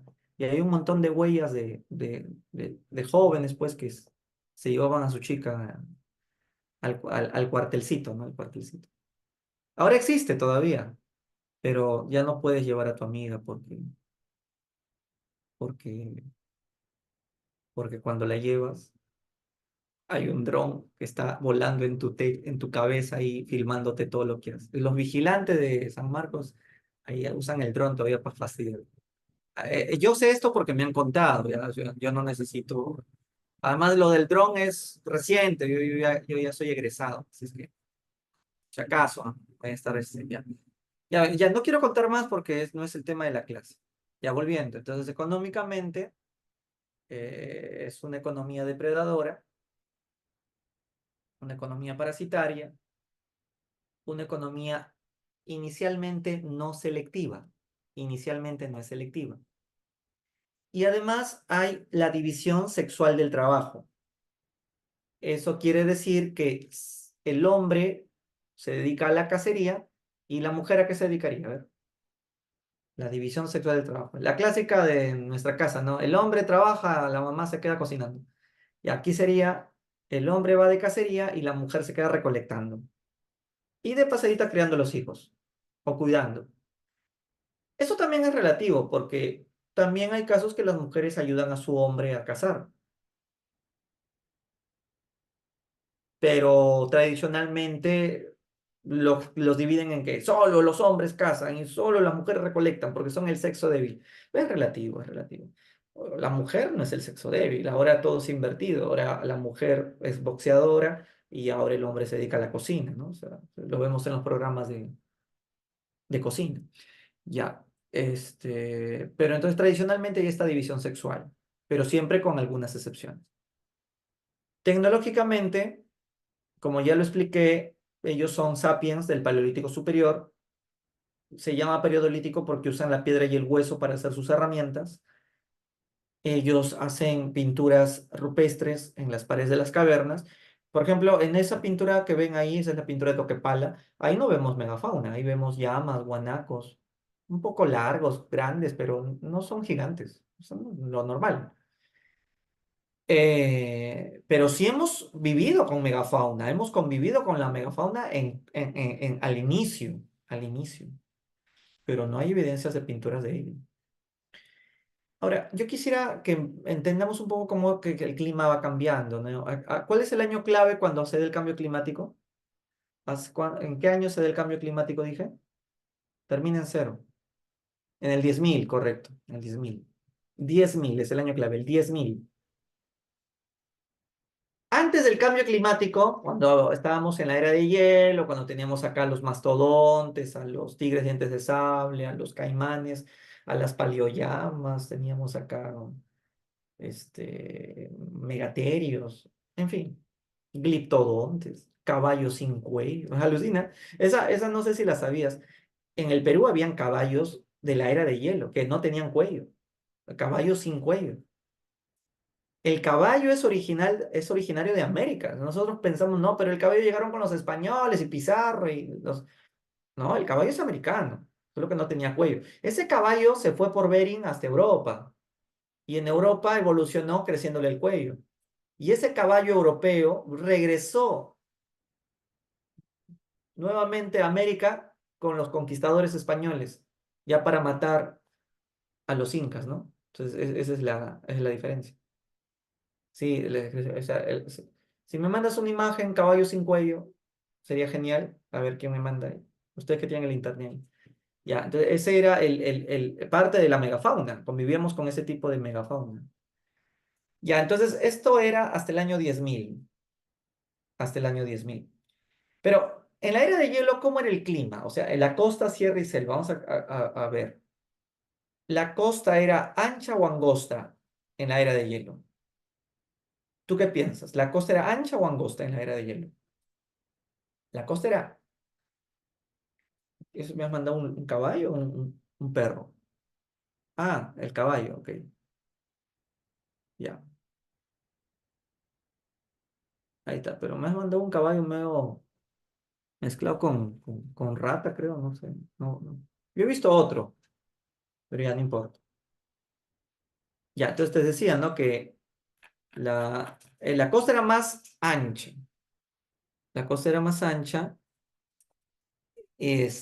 ¿Por qué? Porque el nivel del mar había bajado. No, no, no es que eso solo ocurrió en Bering, ¿no? Que el mar bajó solo en Bering. No, el mar bajó a nivel mundial, porque la glaciación fue mundial. Entonces, en el Perú, el mar había retrocedido 3 kilómetros. Entonces, eso es Eustasia glacial. Y tú ahorita vas a la playa, estás ahí mirando el agua y ves que el mar retrocede 3 kilómetros. ¿Qué dices? Ah, tsunami, ¿verdad? Pero antes que decías, Eustasia glacial. Bien. Eh, ¿Cómo era la sierra? La sierra era frío maldito. Los nevados eran 1.000 veces mayores a los nevados que hoy tenemos. O sea, a ver, hoy día los nevados, ¿a partir de qué altura ya se pueden ver? Ticlio, por ejemplo, ¿a qué altura más o menos está Ticlio? Creo que está 5.000, 4.800, bueno, por ahí, ¿no? En esa época los nevados empezaban desde Chosica ya. Estoy hablando en la era de hielo. En la era de hielo, desde Chosica ya habían nevado. O sea, toda la cordillera de los Andes blanca, blanca, blanca, ¿no? Parecía la Antártida. ¿Cómo era la selva? La selva, bueno, en una era de hielo no llueve. Entonces la selva no tenía árboles, era más bien una sabana, ¿no? Así de feo era la geografía peruana. ¿Cuándo cambió la geografía peruana y adquiere su actual configuración? A partir del año 10.000. A ver, quiero que uses tu cerebro para dar el máximo nivel de imaginación hoy día. Imagínate, cuando ya llega el año 10.000, empieza el derretimiento. Ya, ya, Ticlio, ya sabíamos lo de Ticlio. Ya. Eh, entonces, imagínense, chicos, si la sierra se derrite o se empieza a derretir, ¿esa agua dónde desagua? Fácil, ¿ah? Cuando se derrite el hielo de la cordillera de los Andes, ¿esa agua dónde desagua? A la costa, pero también a la selva, porque la cordillera es, ¿no? Así, como un triángulo.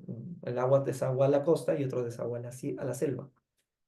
Entonces, lo que desagua hacia el mar, hacia la costa, se va a convertir en, ¿qué te digo? 150 ríos. ¿Tantos ríos? Hoy día tenemos tantos ríos en la costa. No, hoy día tenemos 42, te creo, 43 ríos.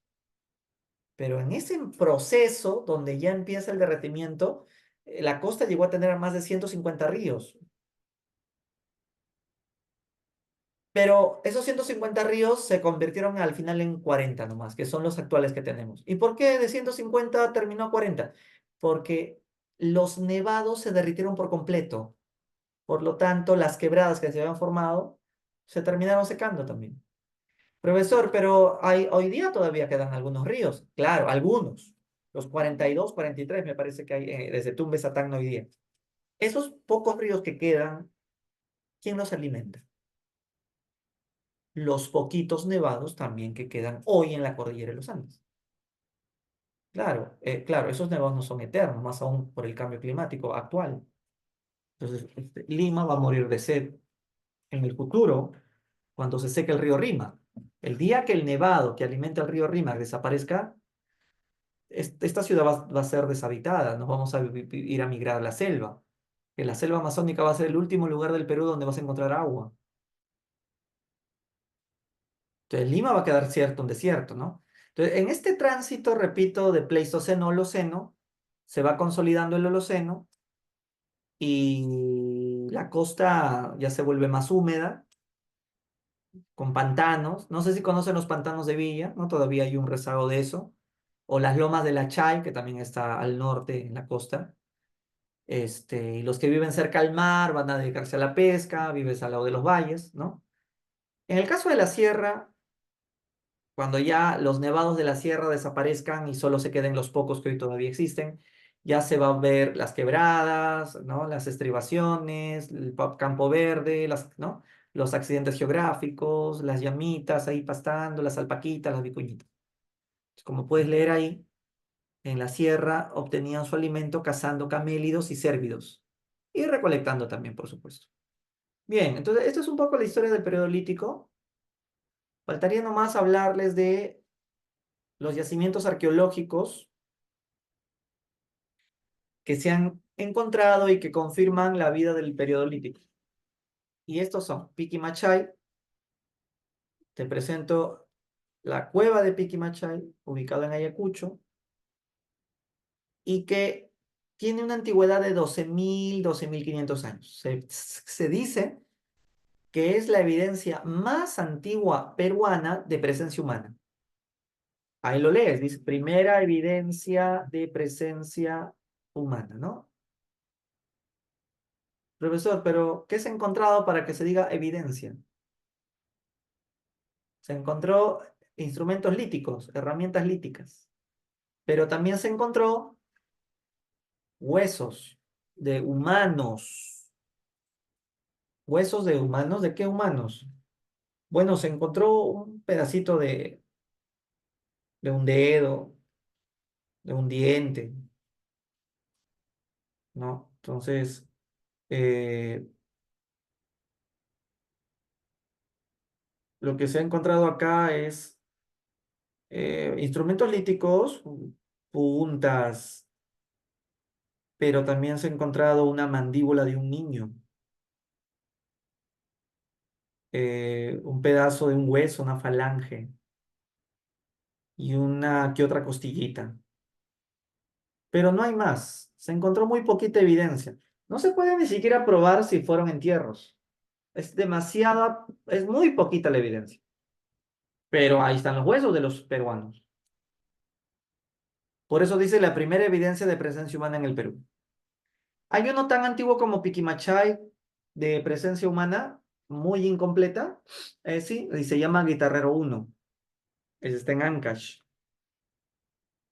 Ahí también se encontraron restos líticos eh, y una mandíbula con dientes y una falange. O sea, parecido a Piquimachay.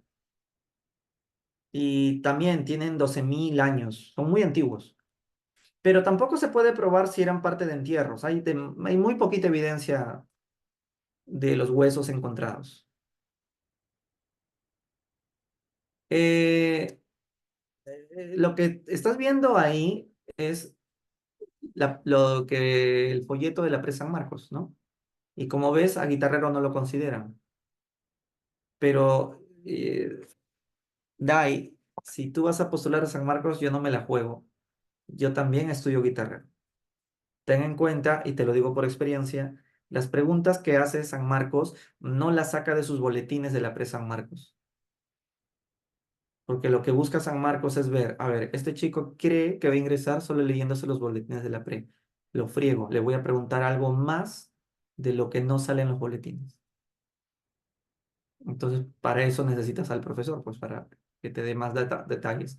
O leerte un buen libro donde te den muchos detalles, ¿no? Es que tienen que buscar un buen libro de historia del Perú. No sé qué libro bueno de historia del Perú se estarán leyendo. Ah, un libro rojo. Ah, ya hay un libro rojo de historia del Perú, sí. Ya, cómprense un libro rojo de historia del Perú. En compendio. De Samaniego, ese es bueno. Sí. Ya, entonces Guitarrero y Piquimachay es muy parecido. La diferencia es que Piquimachay está en Ayacucho y Guitarrero está en Ancash. Eh, no, Freddy, todavía están fabricando. Está en la imprenta ahorita. Está en gestación. Ya, y pronto nace. Yo les aviso cuando nazca.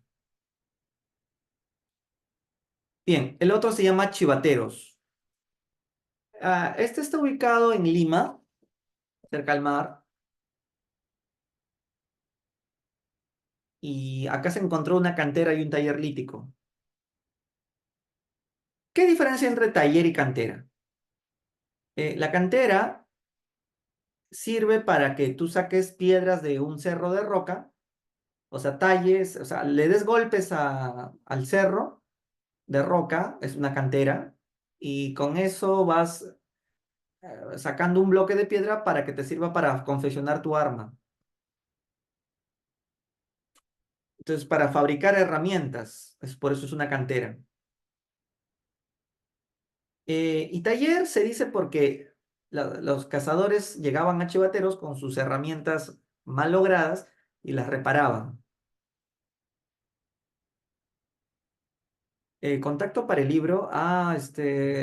Escríbanle al WhatsApp o al Facebook del profesor Samaniego, él te da informes.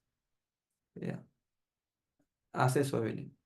Ya, decía entonces de chivateros que cantera y taller lítico le consideran. ¿Quién dice que es un taller? Eduardo Lanning. ¿Y quién dice que es una cantera? La esposa, que también era arqueóloga.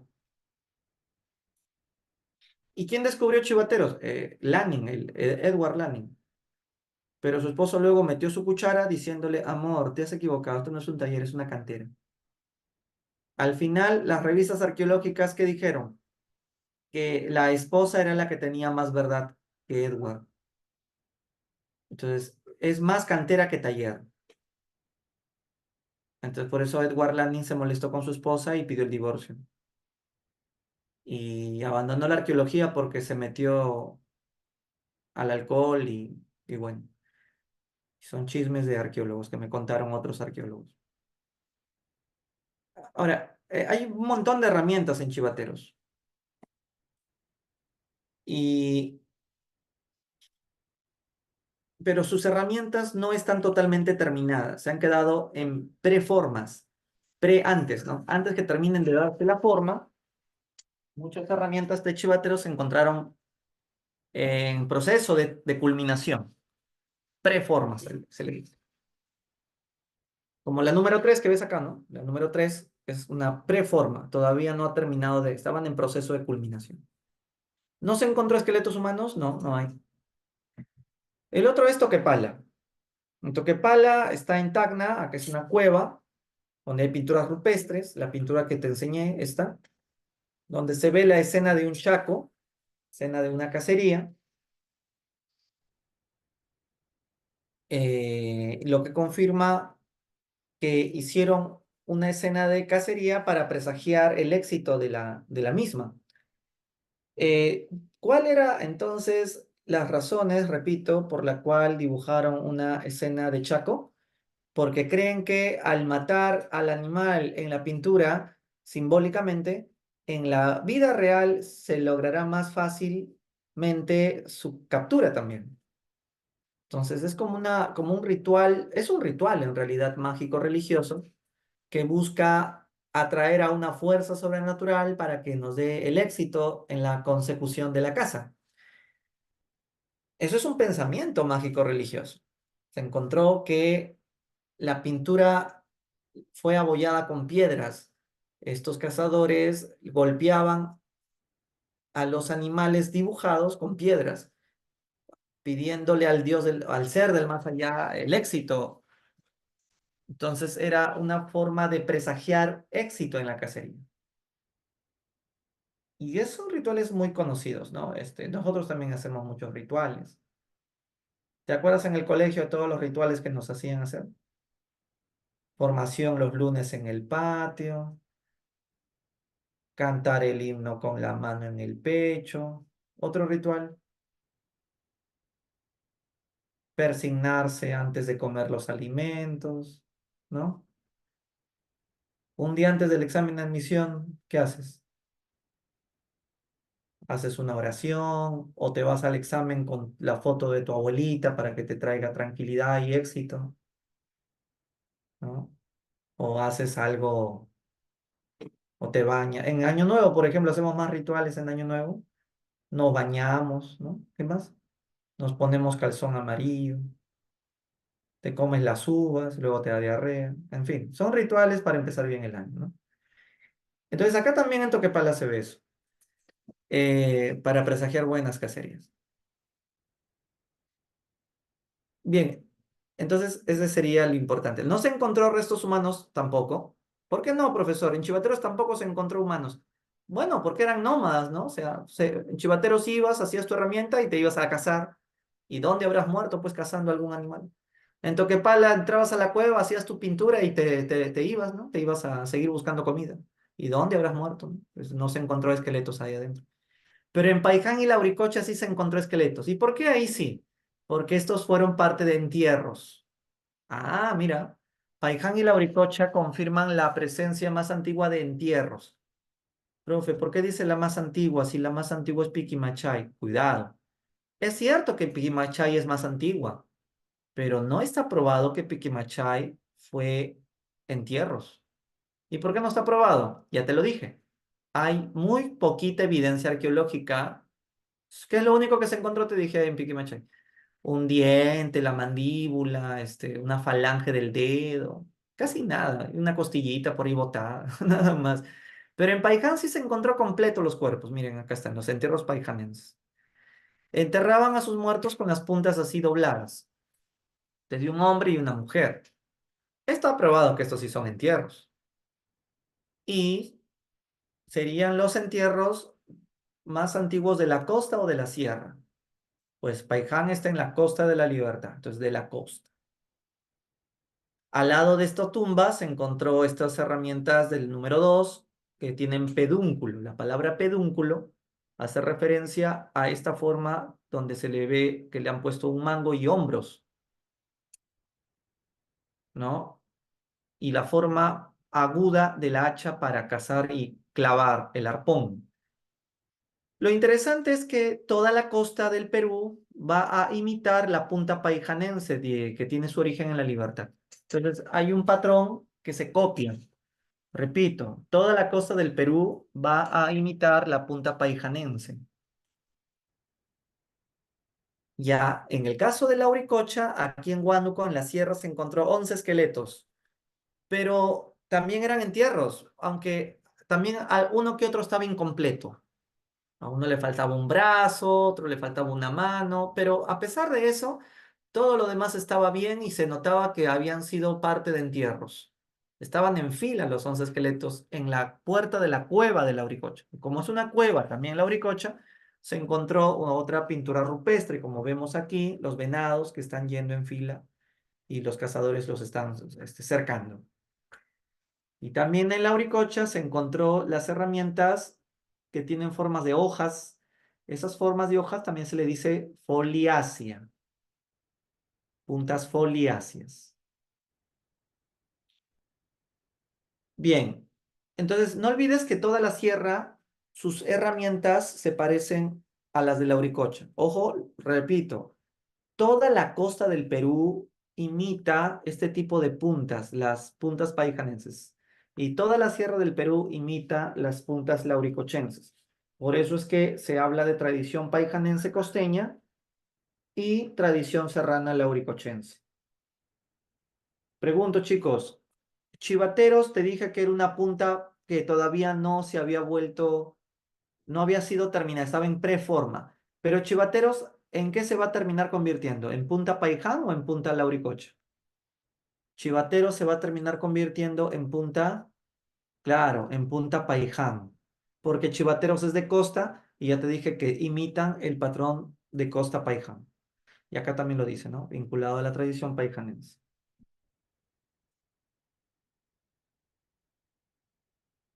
Entonces no olvides esto de Paiján, estas son pedúnculos bifaciales. ¿Qué significa bifaciales? Que por los dos lados están tallados, por los dos lados han sacado punta, o filo, mejor dicho, filo. Estas herramientas de Paiján servían para penetrar el cuerpo de los mamíferos y también para pescar. Bastaba que les amarres un palo y lo hacías como lanza para pesca. También para cazar iguanas, lagartijas. Muy bien. Entonces, ¿quién es el hombre más antiguo del Perú? De toda la lista.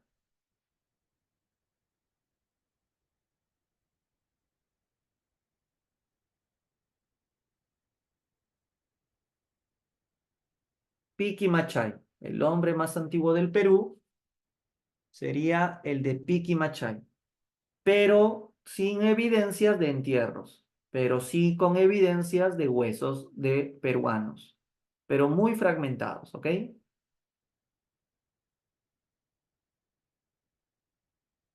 En cambio, Paiján y Lauricocha serían los más antiguos entierros. Los más antiguos entierros en la costa es Paiján y de la sierra es Lauricocha.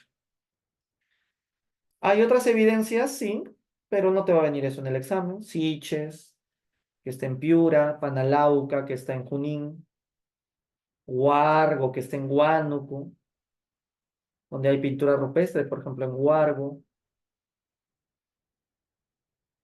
En todo caso, Guitarrero uno podría venir, como restos humanos incompletos, muy antiguos, tan antiguos como Piquimachay. Bien, entonces después del lítico viene el arcaico. Pero antes de continuar, hasta aquí hemos avanzado poblamiento americano y hemos avanzado una parte del poblamiento peruano. El poblamiento peruano va a tener una segunda parte, como lo he puesto en la programación, y lo vamos a unir la próxima clase con el periodo formativo y las teorías sobre el origen de la cultura peruana. Así es que para no atiborrarlos de tanta información para que vayamos lento pero seguro. Vamos a avanzar un poco con preguntas ahora, porque el tiempo también se me está yendo un poco. Entonces, a ver si me ayudan acá. ¿Ustedes saben cómo se puede fechar los huesos arqueológicamente con la técnica del carbono 14? La carbono 14 tiene un problema nomás. No te fecha hasta hallazgos de 40.000 años. Si el hueso tiene más antigüedad, el carbono 14 no te lo mide. Lo cual no importa, porque para América, América solo tiene 40.000 años de historia. El carbono 14 es preciso para fechar los huesos de América. Dos, ¿cuáles son las fuentes más valiosas para conocer la historia del Tahuantinsuyo? Los españoles son los que se dedicaban a buscar información de los incas, crónicas y visitas. Los incas no sabían escribir. ¿Cómo sabemos entonces tantos detalles de la historia de los incas? Gracias a los mismos españoles que todo querían saberlo y preguntaban. Tres, en la época de los incas, el conocimiento era transmitido de manera oral. Pero como los incas no tenían esto de un orden cronológico, o sea, no manejaban años cronológicos para contar sus historias, entonces todo esto se mezclaba, ¿no? Entre el tiempo y el espacio todo se mezclaba. Por eso es que se consideraban hasta mitos. Cuando los españoles cronistas descubrieron estos mitos, ¿qué hicieron los españoles con estos mitos?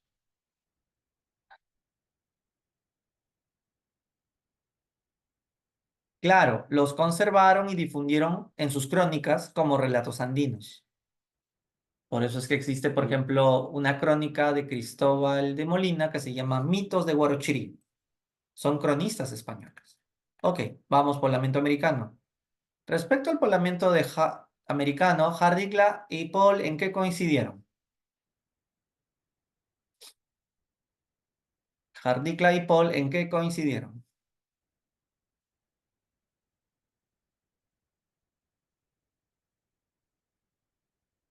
Ambos son inmigracionistas, en eso coinciden. Ambos niegan el autoctonismo, también en eso coinciden. ¿Pero en qué más? Correcto, en que migraron buscando alimentos. No es que ellos dijeron, vamos a descubrir América como Colón. No, pues no dijeron eso. Buscando alimentos, sin querer, cruzaron Bering. Y los otros el Pacífico. Ya, cinco. ¿Quién sostiene el origen del hombre americano en Oceanía? Paul Rive. Según la tesis inmigracionista, los primeros pobladores de América procedían de pueblos primitivos. ¿De qué tipo de pueblos primitivos?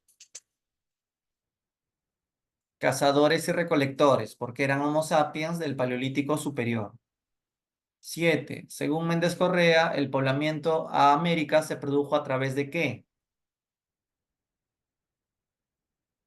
A través de la Antártida, el óptimum climático, que no se cree que existiera. 8. Los grupos hicieron su ingreso a América ¿durante qué periodo? Entraron en la era de hielo, Pleistoceno. 9. Jardicla sostiene que llegaron a América desde el este o noroeste. ¿Del este o del noroeste? Llegaron del noreste. No, no a ni, del noreste. Del noroeste, no, del noreste, del este, del Asia Oriental. Ya, 10.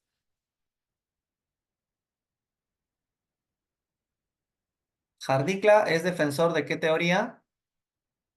Asiática. Paul Rive, ¿de qué teoría? Oceánica. Y Méndez Correa, defensor de la teoría australiana. Ok. Perú. Ah, esto de Junín pertenece al arcaico, lo dejamos para la próxima. La 12 mejor. La Uricocha, descubierto por Augusto Cardiff, corresponde ¿a qué periodo?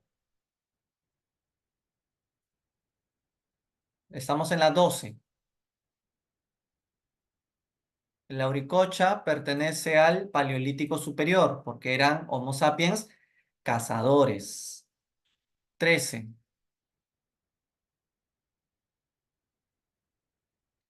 ¿En dónde has encontrado entierros humanos y pinturas rupestres? En Toquepala se encontró pinturas rupestres, pero no hay entierros. En Lauricocha sí se encontró tanto pinturas como entierros. 14. Eso la próxima. La 15. El nombre de Lauricocha se caracterizó por ser, en el Lítico, ¿qué actividades hacíamos? Así es, cazamos, pescamos y recolectamos. Horticultura todavía. 16. En el Lítico, los grupos humanos de la costa y sierra se caracterizaron por ser estacionales. ¿Qué significa estacionales?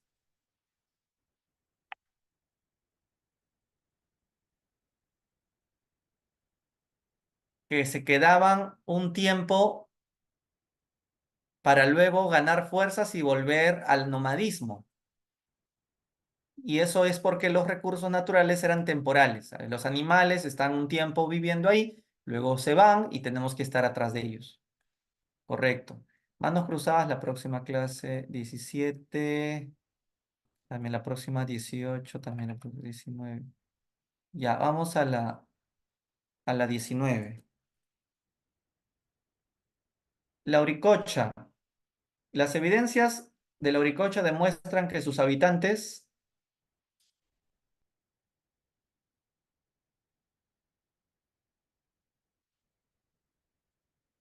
estamos en la 19. Los hombres de la Uricocha eran cazadores poco especializados,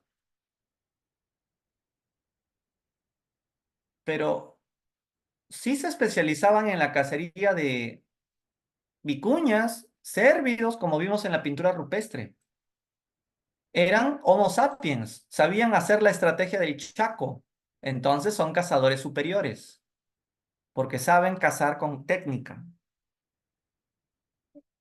Ya, esto es la próxima, 21.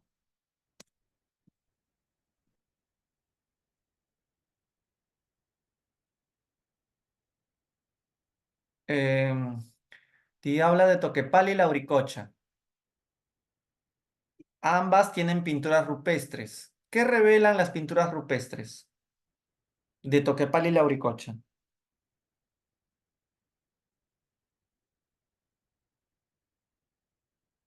Recuerda que en Toquepala se ven megafauna, no, en la Uricocha se ve megafauna tampoco. ¿Qué se ve? Animales que están siendo seleccionados y están haciéndoles técnicas de cacería. Se están planificando qué animales sí, qué animales no vamos a cazar. Esto es correcto. Caza selectiva y planificada. 22. Restos arqueológicos del periodo lítico. Perdóname, ¿por qué la B no me dices? Es que indiscriminada, es que la palabra indiscriminada nos diría que la pintura rupestre también se encuentra dibujos de bebés, de ancianos, de machos, de hembras o de otro tipo de animales, ¿no? No sé, cuyes, no sé, otros tipos de animales que no sean solo camélidos. Ahí sí podríamos decir, no, no discriminan, pero acá sí seleccionan. Puro camélido no más les gusta. Camélido. Entonces, cuando acá indiscriminada encontraríamos hasta mamuts, megafauna, ¿no? Pero no, seleccionan, por eso se ve en la pintura.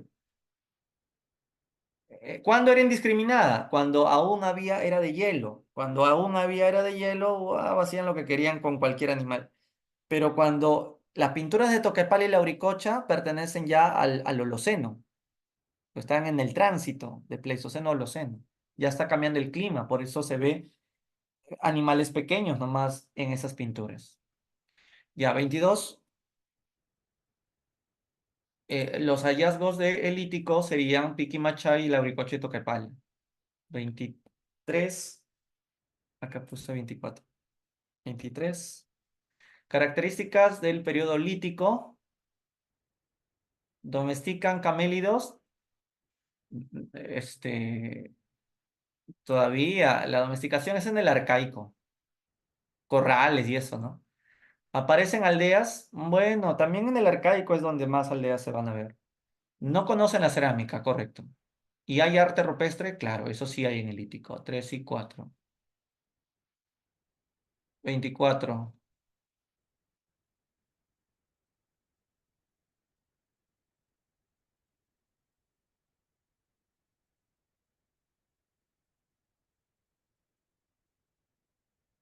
Para aprovechar los recursos que les ofrece las diversas regiones, se desplazaban de manera periódica, ¿no? Un tiempo estables, otro tiempo nómadas, y a eso se le llama transhumancia estacional.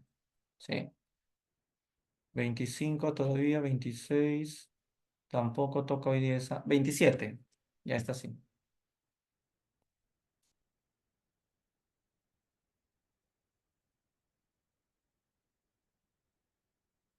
¿Qué pasó hace 10.000 años? Chao frío. Se produjo un fenómeno contrario, conocido como Holoceno. Mira, esta ha sido pregunta reciente. Facilito está viniendo ahora. 28 todavía. Ya, y la 29, la última. Esta fue de este año el examen. Preguntaron la Lauricocha.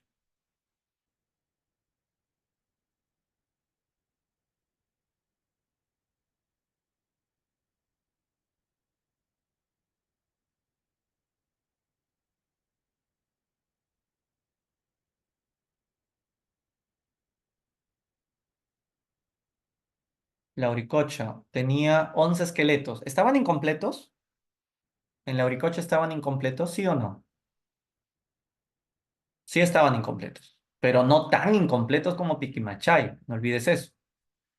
Entonces dice, los esqueletos estaban incompletos, colocados de costado, con las extremidades ligeramente flexionadas. Sí, tenían parecido con la de Paiján en sus extremidades flexionadas.